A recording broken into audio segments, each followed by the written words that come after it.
பிரிட்டன்ல நடந்த தேர்தலில் இந்திய வம்சாவளியை சார்ந்த ரிஷி சுனக் என்பவர் படுதோல்வியை சந்திச்சிருக்காரு.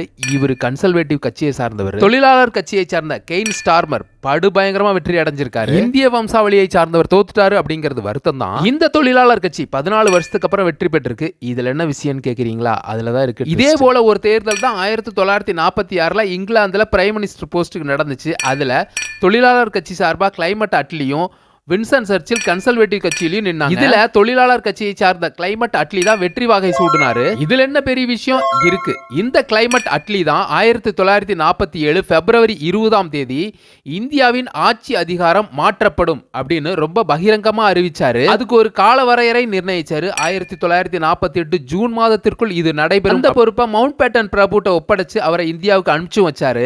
இந்த மவுண்ட் பேட்டன் பிரபு கால அவகாசங்களுக்கு 10 மாதங்களுக்கு முன்னாடியே சுதந்திரத்தை அறிவிச்சாரு. ஒரு கேள்வி, இத சொன்னது யாருன்னு கமெண்ட்ஸ்ல சொல்லுங்க பார்க்கலாம்.